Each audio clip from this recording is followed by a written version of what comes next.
मुल्क में मुसलमानों के हालात जो हैं वो किसी से भी पोशीदा नहीं हैं। सच्चर कमेटी की रिपोर्ट के 1.5 दहाई बाद भी मुसलमानों के हालात नहीं बदले हैं। सियासी, समाजी और माशी हर सतह पर जवाल का शिकार हो रहे हैं।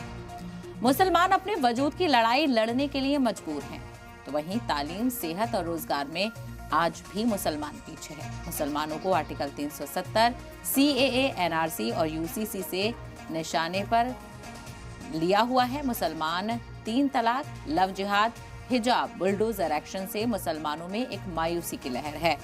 अब सवाल यह है कि मुल्क में मुसलमानों का मुस्तकबिल क्या है। लोकसभा इंतखाबात करीब हैं, पार्टियां खुशनुस्ती से सियासत कर रही हैं, पार्टियां खुशनुस्ती की सियासत में लगी हुई हैं। आज हम मुल्क के माहिर और दानिश्वरों के साथ मोदी, मुस्लिम और मुस्तकबिल के मौजू पर चर्चा करेंगे कि मुसलमानों के पास क्या कोई मुतबादिल है। आज के हालात में मुसलमानों को क्या करना चाहिए। मोदी, मुसलमान और मुस्तकबिल पर चर्चा करेंगे।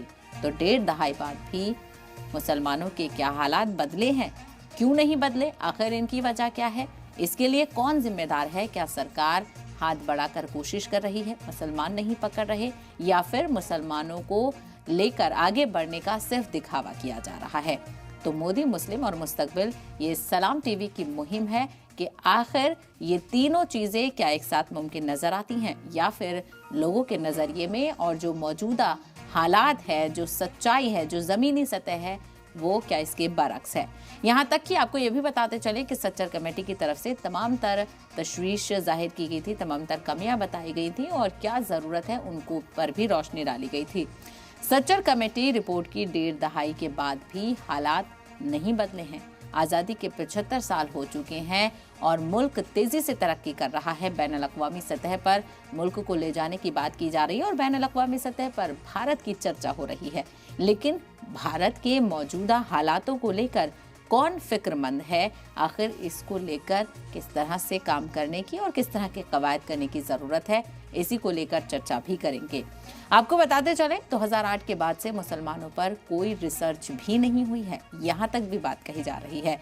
महाराष्ट्र, बंगाल और कर्नाटक में हालांकि रिपोर्ट जारी हुई थी, वहाँ भी सियासी, समाजी, माशी हालात में मुसलमानों के कोई सुधार नहीं नजर आता।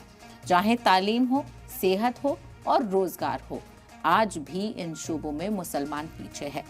हर जगहों की बातचीत की जाती है, हर शहर की बातचीत की जाती है, हर रियासत की बातचीत की जाती है, लेकिन मुसलमान सिर्फ हाशिए पर ही नजर आते हैं। और वहीं मुसलमान अपने वजूद की लड़ाई लड़ने के लिए अब मजबूर नजर आ रहे हैं। जिस तरह के हालात यहाँ पर नजर आ रहे हैं, उससे कहीं ना कहीं तशवीश का इजहार किया जा रहा है। और ऐसे में ज़रूरत इस बात की है कि जो भी हालात हैं, जो भी सिचुएशन देखने को मिल रही है, उसको लेकर बातचीत की जाए। इसका क्या हल है, किस तरह से लोगों को बेदार किया जाए। क्या सब्र और तहम्मुल से ही काम बनता हुआ नजर आएगा, या फिर अब जो सब्र और तहम्मुल है वो भी टूटता हुआ नजर आ रहा है। एक तरफ वज़ीर-ए-आज़म नरेंद्र मोदी का अज़्म है सबका साथ सबका विकास, उसको लेकर बातचीत की जाती है और कई मकाम पर हम देखते हैं कि PM मोदी खुद मुसलमानों से मिलते हुए नजर आते हैं। लेकिन दूसरी तरफ जो कई तरह की खबरें हैं, जो वाक़यात हैं, वो इस नारे को कितना सच दिखाते हुए नजर आते हैं।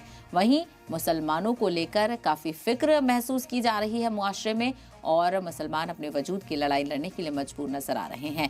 बीजेपी के साथ साथ अब अपोजिशन पार्टियां भी पीछे हटती हुई नजर आ रही हैं।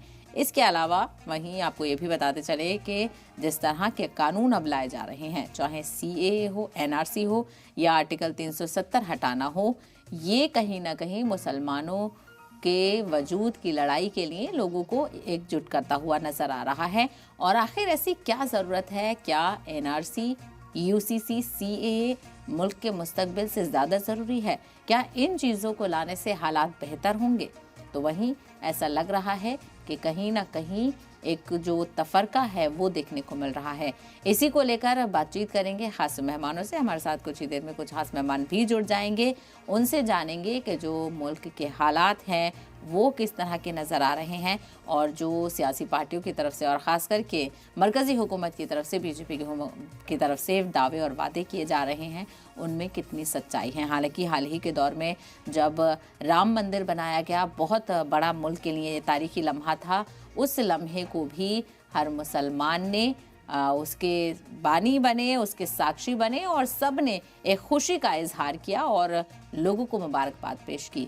लेकिन फिर जब ज्ञानवापी का मामला सामने आया, ज्ञानवापी को लेकर पूजा की इजाज़त देने के बाद एक मायूसी देखने को मिली। All India Muslim personal law board की तरफ से भी इस मामले को लेकर प्रेस कॉन्फ्रेंस की गई और ये भी कहा गया कि अगर अदालतें इस तरह का फैसला करेंगी तो मायूसी बढ़ती हुई नजर आएगी। तो दूसरी तरफ हल्द्वानी में जो कुछ हुआ उसको लेकर भी फिक्र की बात कही जा रही है।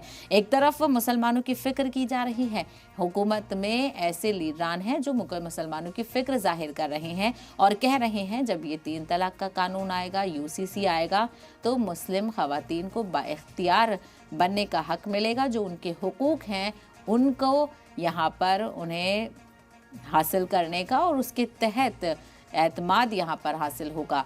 लेकिन दूसरी तरफ जो सारी चीज़ें देखने को मिल रही हैं उनको लेकर भी तशवीश का इजहार किया जा रहा है।